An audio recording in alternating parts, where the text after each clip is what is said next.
ખર્ચાઓ શેર માર્કેટની સિરીઝના ચોથા એપિસોડની અંદર આપ સૌનું હાર્દિક સ્વાગત છે. આ એપિસોડ સાહસિક લોકો માટે બહુ જ કામનો છે, એટલા માટે કે આ એપિસોડમાં આપણે શેર માર્કેટમાં જે ડેરિવેટિવ સેગમેન્ટ છે એમાં જે લોકો કામ કરતા હોય એને કેટલો ખર્ચો લાગે એની વાત આપણે કરવાના છીએ. અને એમાં પણ જે લોકો ફ્યુચરની અંદર બાઇંગ કે ફ્યુચરની અંદર સેલિંગ કરતા હોય, મીન્સ કે ટ્રેડિંગ કરતા હોય, તો એવા લોકો માટે ફ્યુચર બાય કરવા ઉપર, ફ્યુચર સેલ કરવા ઉપર, ઓવરઓલ આખા ટ્રાન્ઝેક્શન ઉપર કેટલા રૂપિયા ખર્ચા તરીકે ચૂકવવાના હોય છે એની માહિતી આ વિડીયોમાં તમને મળવાની છે. તો એ માહિતીને લેવા માટે આ વિડીયો અંત સુધી જોતા રહો.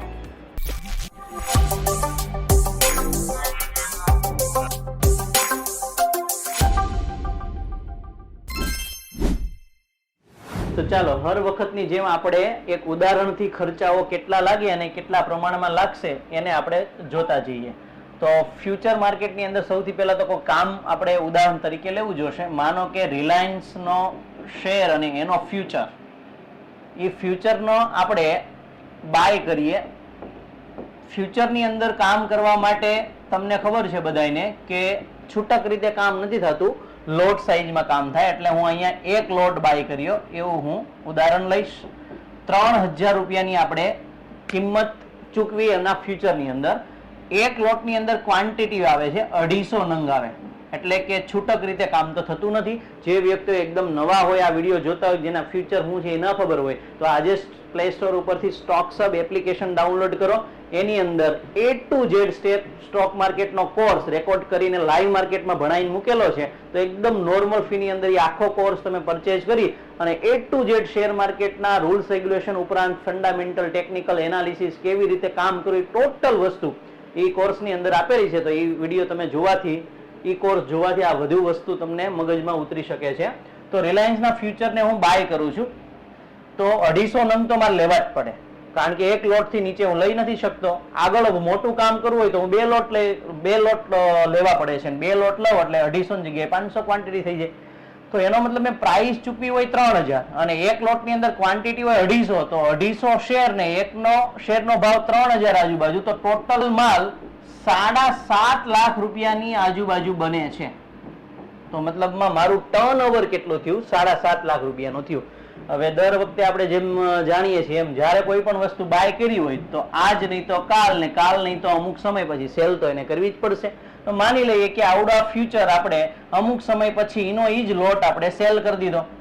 અને ઉદાહરણને સમજવા માટે હું અહીંયા કોઈ પ્રોફિટ નથી દર્શાવતો કે નથી હું લોસ દર્શાવતો. માનો કે આપણે લીધું હતું ત્યાં કાઢી નાખ્યું, તો પાછું સેલનું ટ્રાન્ઝેક્શન તો કેટલાનું ટર્નઓવર થાય? એક લોટની અંદર ક્વોન્ટિટી 250, ભાવ 3000, તો 7.5 લાખ રૂપિયાનો માલ પાછો આપણે વેચો. તો અહીંયા ટોટલ તમારું ટર્નઓવર થાય છે 15 લાખ રૂપિયાનું. તો એનો મતલબ કે તમારા જે પણ ફ્યુચરના ચાર્જીસ હશે એ આ 15 લાખ રૂપિયાના ટર્નઓવરને આધારે કેલ્ક્યુલેટ કરવામાં આવશે. એ પણ તમે જૂની સિરીઝ જોતા હો, એમાં જોયું હશે કે અમુક ખર્ચાઓ એવા હોય છે કે બાય સાઈડ જ લાગે ને અમુક ખર્ચાઓ એવા હોય છે સેલ સાઈડ જ લાગે. પણ મોટા ભાગના ખર્ચા એવા છે 80-90% જે બંને સાઈડ લગાડવામાં આવે છે. એટલે આપણે ડાયરેક્ટ 15 લાખ લખી લઈએ તો એક નું ગણવું નહીં. અમુક ખર્ચાઓ બાય કરો ત્યારે કાપશે, પાછું સેલ કરો ત્યારે પાછા કાપશે. Like in short total 15 lakh રૂપિયા ઉપર કાપશે. ચલો, કયા કયા ખર્ચાઓ આવે તો આપણે ઓલરેડી બધા જ એપિસોડની અંદર વાત કરીએ છીએ. એ જ રીતે આમાં પણ વાત કરશું. ફ્યુચર જે છે એને જ્યારે તમે બાય કરો ત્યારે એના ઓર્ડર બ્રોકર લે છે. તો એ બ્રોકર જે ખર્ચો લે એને બ્રોકરેજ કહેવામાં આવે છે. તો ફ્યુચરની અંદર પણ બ્રોકરેજ બાય સાઈડ પણ લેવામાં આવે છે અને સેલ સાઈડ પણ લેવામાં આવે છે. બાય સાઈડ હોય છે 20 રૂપિયાની આસપાસ, સેલ સાઈડની હોય છે 20 રૂપિયાની આસપાસ. આ ખર્ચો મિત્રો એવો છે જે બ્રોકરના ડિસિઝન ઉપર આધાર રાખે છે. હાલમાં કોમ્પિટિશન એટલી બધી હદ સુધી છે આ માર્કેટમાં કે બ્રોકર લોકો લગભગ ઇન્ટ્રાડેના કામ, આ ફ્યુચરનું કામ ને આવનારા સમયની અંદર ડેરિવેટિવ્સનો બીજો ભાગ ઓપ્શન વિશે જાણીશું. લગભગ એ બધાની અંદર બધા બ્રોકર લોકો 20-20 રૂપિયાની અંદર ચાર્જ કાપે છે. બાય વખતે 20, સેલ વખતે 20. બીજું કે આ જે ચાર્જ છે એ પર ઓર્ડર લેવામાં આવે છે. એટલે કે રિલાયન્સનો એક લોટ તમે લીધો એટલે 20 રૂપિયા લાગી જાય, સેલ કરો તો 20 રૂપિયા પાછા લાગી જાય. ઈ ટ્રાન્ઝેક્શન કર્યા પછી તમે એક્સિસ બેંકનો ફ્યુચર લીધો તો પાછા 20 રૂપિયા લાગે, એને સેલ કરો તો પાછા. એટલે જેટલા ઓર્ડર પાડો એટલા 20 રૂપિયા લેખે આ ચાર્જ કપાય છે ને. અત્યારે ઇન્ડિયન બ્રોકરની અંદર નોમિનલ ચાર્જ આ લેવામાં આવે છે. ચાલો આ બ્રોકરેજની વાત થઈ ગઈ. ત્યાર પછી કે જે લોકો પાર્ટીઓ ગોતીને આપે છે બાયર ને સેલર ને બાયર, એ લોકોને કહેવાય છે એક્સચેન્જ. NSE BSE વાળા એ લોકો એક્સચેન્જની ફી લે છે, ટર્નઓવર ફી. તો આ ફી પણ અહીંયા ફ્યુચર ઉપર બાય ઉપર લેવામાં આવશે અને સેલ ઉપર લેવામાં આવશે. કેટલી? તો કે હવે આ ચાર્જ છે ફિક્સ નથી, પર્સેન્ટેજમાં છે. આ ચાર્જ 0.002% લેવામાં આવે છે. એટલે કે 0.002% જેટલું પણ ટર્નઓવર તમે કરશો એને ગુણ્યા કરશો એટલે તમને એ ચાર્જ મળી જશે. એટલે આ એક્સચેન્જનો ચાર્જ છે. ત્યાર પછી સંસ્થાની વાત કરીએ તો બીજી એક સંસ્થા છે ડિપોઝિટરી. હવે આ સંસ્થા ચાર્જીસ લે છે પણ ક્યારે? જો તમે શેર ડિલિવરીમાં બાય કે સેલ કરો ને તો અહીંયા તો એ કામ આપણે કરતા નથી એટલે ડિપોઝિટરીના ચાર્જ અત્યારે લાગશે નહીં. પણ અહીંયા એક એવી વસ્તુ છે જે તમારે સમજવી જોઈએ કે જો તમારા અમુક નિયમો તમે આમાં યુટિલાઇઝ કરો છો તો છેલ્લે ડિપોઝિટરીનો ચાર્જ આવે છે, જેને ફિઝિકલ ડિલિવરીનો નિયમ કહેવાય છે. તો આ શું આવે એ અગેન કહું, બહુ લાંબી વસ્તુ છે, બહુ મહત્વની વસ્તુ છે. અગેન તમે એ કોર્સની અંદર જાઓ, એપ્લિકેશન ડાઉનલોડ કરો, ત્યાં A to Z આખો ફ્યુચર કોર્સ શું છે, કેવી રીતે કામ થાય, એ બધી જ વસ્તુ એ કોર્સની અંદર સમજાવેલી છે. તો ડિપોઝિટરીના ચાર્જ આમ ફિલહાલ જ્યારે બાય કે સેલ કરો ત્યારે લાગતા નથી. ત્યાર પછી આગળ વાત કરીએ તો સેબી પોતે પોતાના કામ ઉપર બાય કરો ત્યારે પણ આ ખર્ચો લાગશે અને સેલ કરો ત્યારે પણ આ ખર્ચો લાગશે. તો બંને સાઈડ આ ખર્ચાઓ લાગશે, જેનું પ્રમાણ છે 0.0001%. સેબી પોતાની દરેક વસ્તુઓ જે તમે જોઈ ડિલિવરી, ઇન્ટ્રાડે, ફ્યુચર, દરેકમાં એની ફીઝ છે એ ફિક્સ જેવી છે 0.0001%. બાય કરો ત્યારે પણ, સેલ કરો ત્યારે પણ. એટલે આપણે આ ફી ગણવી હોય તો 15 લાખ ઉપર ગણી નાખવાની એટલે બે સાઈડનું ટ્રાન્ઝેક્શન આવી જાય. આ સિવાય લાસ્ટમાં છે ગવર્મેન્ટ ખર્ચાઓ લે છે. તો એ ગવર્મેન્ટ કયા કયા ખર્ચાઓ લે છે? તો 3 ટાઈપના ખર્ચાઓ આપણે એમાં પહેલા એપિસોડની અંદર સમજેલા હતા કે ગવર્મેન્ટ એક સૌથી મોટામાં મોટો ખર્ચો લે છે જેનું નામ છે STT, સિક્યોરિટી ટ્રાન્ઝેક્શન ટેક્સ. પછી સ્ટેમ્પ ડ્યુટી લે છે અને ત્યાર પછી ત્રીજો ખર્ચો લે છે GST. તો ફ્યુચર કોન્ટ્રાક્ટની અંદર બાય કે સેલ કરો ત્યારે તમારો STT પહેલા તો બંને સાઈડ લાગે છે કે એક સાઈડ? તો STT છે એ માત્ર સેલ સાઈડ લાગે છે, ખાલી માલ તમે વેચો ત્યારે, બાય કરો ત્યારે નહીં લાગે. કેટલો STT લાગે છે? તો 0.0125%. અત્યારે આટલો લાગે છે. પણ એક અહીંયા અપડેટ, જ્યારે બજેટ 2024ની અંદર છેલ્લે રજૂ થયું ફાઇનલ બજેટ, એ સંજોગોએ એ બજેટની અંદર નિર્ણય લેવાયો છે કે આ જે STT ફ્યુચર કોન્ટ્રાક્ટમાં 0.0125% છે એ 0.02% થવાનો છે. અને ક્યારથી એપ્લિકેબલ થાય? 1 ઓક્ટોબર એટલે 10મા મહિનાની 1લી તારીખ 2024 થી લાગુ પડશે. એટલે અત્યારે તો જૂનો આ જ હાલે છે પણ આ તારીખ થઈ જાય પછી ફ્યુચરના કામની અંદર STT જેટલો અત્યારે હાલે છે એના કરતા ઓર પ્લસ થઈ જવાનો જ છે, થઈ શકે છે નહીં, કારણ કે ઓલરેડી ડિસિઝન તો આવી ગયું છે. ચાલો, તો અત્યારે આપણે ગણશું તો STT આ પ્રમાણે ગણશું. સ્ટેમ્પ ડ્યુટીની વાત કરીએ તો સ્ટેમ્પ ડ્યુટી જ્યારે તમે ફ્યુચરને ઓનલી બાય કરશો ને ત્યારે જ લેવામાં આવશે. એટલે ઓનલી બાય સાઈડ છે. કેટલી છે? તો કે અગેન 0.002% આટલી સ્ટેમ્પ ડ્યુટી લેવામાં આવે છે. GST તો અગેન મેં પહેલા એપિસોડમાં વાત કરી છે, GST જ્યાં જ્યાં બ્રોકરેજ, એક્સચેન્જ, સેબીની ફી હોય વધતા એનો જે ખર્ચો આવે એના 18% GST અહીંયા ગણવામાં આવે છે. ફરીથી કહું, 18% GST તમારા લોકોએ સીધા આના નથી કરવાના. જે પણ અહીંયા ફીઝ લાગુ પડતી હોય એમાં વધતા ગવર્મેન્ટ ચાર્જ લગાડે એ 18%. જેમ કે એક્સચેન્જનો ખર્ચો કરો અને જવાબ આવ્યો હોય માનો કે 30 રૂપિયા, તો એ 30ના 18% અને એનો જવાબ જ્યાં જ્યાં જેટલો આવે બધાનો સરવાળો અહીંયા તમને દેખાડે છે. તો આ રીતે ફ્યુચરની અંદર આટલા પ્રકારના ખર્ચાઓ લગાડવામાં આવે છે. હવે જરાક આપણે એને ડાયરેક્ટ લાઈવમાં કેલ્ક્યુલેશન દ્વારા આપણે એને સમજી લઈએ કે ભાઈ આટલા ખર્ચાઓ દેખાડે છે, હકીકતમાં આટલા લાગતા હોઈએ છે. તો આપણે આવીએ અત્યારે બ્રોકરેજ કે ચાર્જીસ જે કેલ્ક્યુલેટર હોય ત્યાં, અને ત્યાં આપણે વાત કરીએ જે ઉદાહરણ આપણે હમણાં જોયું હતું એને જ અનુલક્ષીને વાત કરીએ. ચાલો, તો અહીંયા જુદા જુદા ઇક્વિટી માર્કેટના સેગમેન્ટ છે, એમાં અત્યારે આપણે વાત કરવાની છે ફ્યુચર કોન્ટ્રાક્ટની. તો હું અહીંયા ફ્યુચર કોન્ટ્રાક્ટને જે ઉદાહરણ આપણે લીધું હતું એ જ લઈશું. ચાલો, તો કેટલો ભાવ? પેલા તો આપણે તો 3000 રૂપિયાના ભાવે શેરને બાય કરવાનો વિચાર હતો. પછી ક્વોન્ટિટી કેટલી? તો કે સિમ્પલ છે, લોટ સાઈઝ આવે એટલે આપણી હાથે આપણે 100 કે 200 કે એવું લખી નથી શકતા, આપણે 250 જ લખવા પડે. આના પછી જો લખવા હોય તો સીધા મારે 500 જ લખવા પડે, કારણ કે નિયમ છે લોટ સાઈઝમાં જથ્થામાં કામ થાય છે. તો 3000 ના ભાવે, સોરી, હા 3000 ના ભાવે હું 250 નંગ ક્વોન્ટિટી છે એને હું બાય કરું છું. તો આ ક્વોન્ટિટીમાં મારું બિલ કેટલું બને, તો કે 3000 ગુણ્યા 250 એટલે 7.5 લાખ રૂપિયાનો માલ થાય. હવે આ તો હજી આપણે બાય કર્યું. સેલ કરીએ ત્યારે ઓવર ટર્નઓવર વધે તો હારે હારે આપણે જે ઓલામાં વાત કરી હતી એમ કે 3000 ના ભાવે ને ભાવે જ આપણે સેલ કરી દઈએ. તો 3000 લીધું, 3000 સેલ, કાંઈ કમાવાની ગણતરી નથી અથવા લોસે નથી કર્યો, તો આપણને રૂપિયા કેટલા માથે પડે છે તમને ખબર પડે, 250. હવે બીજું, ઘણીવાર લોકો અહીંયા પ્રોફિટ લે ત્યારે જોજો અત્યારે બે થઈને ટર્નઓવર કેટલું છે 15 લાખ, પણ હું એમ કહું મેં પ્રોફિટ લીધો તો 50 રૂપિયાનો, 3000, તો અહીંયા મારું ટર્નઓવર જુઓ 15,12,500 થઈ જાય, એટલે થોડાક ચાર્જીસ ઓવર પ્લસ થાય. એટલે અહીંયા હું જે તમને બતાવવાનો પ્રયત્ન કરું છું કે જ્યારે તમે કાંઈ કમાતા નથી ને એની પ્રાઇઝ કાઢી નાખો ને તોય આપણને આટલો ખર્ચો માથે પડતો હોય, તમે એમાં સમજી શકો એ રીતે હું તમને અહીંયા સમજાવું. તો આપણે બે સાઈડનું લઈ લીધું, બાય ને સેલ. 3000 ના ભાવે 250 નંગ ક્વોન્ટિટી એટલે એક લોટ, ટોટલ માલ આપણો 15 લાખ નો થાય છે. હવે ઓલા જે ખર્ચાઓ છે એ આપણે જરાક લાઈનમાં જોતા જઈએ, જુઓ કેટલા લાગે. ચલો, સૌથી પહેલા ખર્ચો આવે છે બ્રોકરેજ. તો બ્રોકરેજ છે ઈવડી અહીંયા 40 રૂપિયા લે છે. કેવી રીતે વાત થઈ ગઈ હમણાં આગળ એમ, 20 રૂપિયા બાય, 20 રૂપિયા સેલ, એટલે ટોટલ આખું ટ્રાન્ઝેક્શન પૂરું કર્યું 40 રૂપિયા, એમાં કોઈ પર્સન્ટેજ નથી.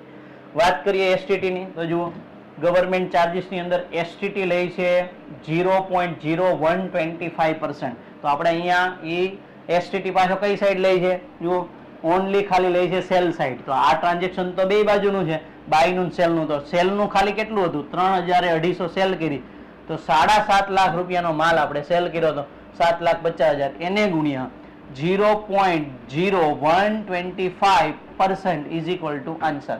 તો જો આન્સર આપણો આવે છે કેટલો, 93.75, ઓન એપ્રોક્સ 94 રૂપિયાની આસપાસ આપણું આ બિલ બને છે. બીજું કે ઘણા ચાર્જીસ એવા છે કે જેટલા બ્રોકરના ખાતા અલગ અલગ હશે એમાં થોડું થોડું વેરિએશન આવશે, આવવું ન જોઈએ પણ આવે છે. એ શા માટે સમજો, બાય ચાન્સ બિલમાં થોડોક ચેન્જ એ લોકો બતાવતા પણ હોય, એવું નથી કહેતો કે લોકો ચીટિંગ કરતા હશે, પણ મારું એવું માનવું છે કે આ બધા ચાર્જીસ ગવર્મેન્ટ રિલીઝ કરે છે કે આટલા ચાર્જ કપાય છે, તેમ છતાં વેરિએશન આવવું ન જોઈએ પણ આવે છે, એ વાસ્તવિકતા છે. બરાબર, તો આપણને ખ્યાલ હોય તો સમજી શકીએ કે આટલા પ્રકારના જ ખર્ચાઓ આવી રીતે કાપવામાં આવે છે. તો 94 રૂપિયા એપ્રોક્સ અહીંયા એસટીટી કાપે છે ઓનલી સેલ સાઈડ. ચાલો, ત્યાર પછી છે એક્સચેન્જની ફી. એક્સચેન્જની ફી અગેન જુઓ અહીંયા જે આપણે સમજ્યા એમાં લખ્યું છે કે બંને સાઈડ, બાય અને સેલ બે સાઈડ એક્સચેન્જની ફી કપાય છે, અને કેટલા, તો કે 0.002% કપાય. ચલો, તો એક્સચેન્જ ને ચાર્જીસ જાણવા માટે એનો ટોટલ ટર્નઓવર છે, બંને સાઈડ ચાર્જીસ લાગે એટલે ટોટલ ટર્નઓવર છે 15 લાખ. 1 2 3 4 5 15 લાખ રૂપિયા, એને ગુણ્યા charges 0.002% is equal to answer છે 30 રૂપિયા. તો જો અહીંયા ઓન એન એવરેજ એપ્રોક્સ 30 રૂપિયા એક્સચેન્જનો ચાર્જ છે. ત્રીજું છે જીએસટી. ફરીથી જીએસટી તો આપણે એમ પર્સન્ટેજ વાઇઝ કેલ્ક્યુલેશન નથી કરી શકવાના, જ્યાં જ્યાં ખર્ચાઓ વધતા જીએસટી હશે ઓન એન એવરેજ થઈને 13 રૂપિયા આપણા જીએસટીમાં જાય છે. ત્યાર પછી સેબીનો ચાર્જ, અગેન અહીંયા ફ્યુચર કોન્ટ્રાક્ટની અંદર જુઓ સેબી એટલે કે કેટલી ફીસ પોતાની લે છે, તો બધામાં અંદર સેમ છે 0.0001%. સેબીના ચાર્જીસ કેલ્ક્યુલેટ કરીએ તો બંને સાઈડ લેતું હોવાથી 15 લાખ રૂપિયાનું બંને સાઈડનું ટર્નઓવર 7.5 લાખ રૂપિયા, 15 લાખ ગુણ્યા સેબીની fee 0.0001% is equal to answer છે 1.5. તો સેબીનો ચાર્જ 1.5. લાસ્ટ છે ગવર્મેન્ટ ખર્ચાઓની અંદર. તો અગેન જો અહીંયા ગવર્મેન્ટમાં એસટીટી તો આવી ગયું, sell side stamp duty only buy side લેવામાં આવે છે. તો ઓનલી બાય સાઈડ એટલે ટ્રાન્ઝેક્શન આપણે એ પ્રમાણે ગણશું, પણ લે છે કેટલી બાય સાઈડની, તો કે 0.002%.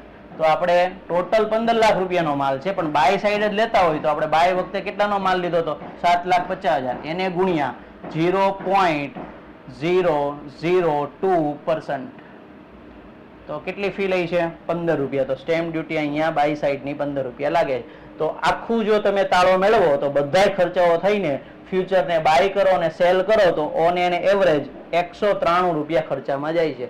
મિત્રો અહીંયા તમે એ બરાબર સમજી શકતા હશો કે ઘણા બધા ખર્ચા એવા છે જે પર્સેન્ટેજમાં છે, એટલે આ પાકું કરવાનો વિષય નથી. પર્સેન્ટેજ આપણને ખબર હોવા જોઈએ કે કઈ વસ્તુમાં કેટલા પર્સેન્ટેજ છે એટલો ખર્ચો લાગે. કાલ સવારે તમે 30 લાખનું ટ્રાન્ઝેક્શન કરો તો આના ખર્ચો ડબલ થઈ જશે. વેચો ત્યારની પ્રાઇસ અલગ હોય, ખરીદો ત્યારની અલગ હોય, તો એ પ્રમાણે પણ ટર્નઓવર તમારું અલગ થતું જોવા મળે છે. પણ તેમ છતાં યાદ કરો, હું બધા લેક્ચરના બધા વિડીયોની અંદર કહું છું કે બધા વસ્તુઓના કામકાજને તમે કમ્પેરિઝન કરો તો કોનો ચાર્જ વધારે હોય કોનો ઓછો હોય એ તમને ખબર હોવી જોઈએ.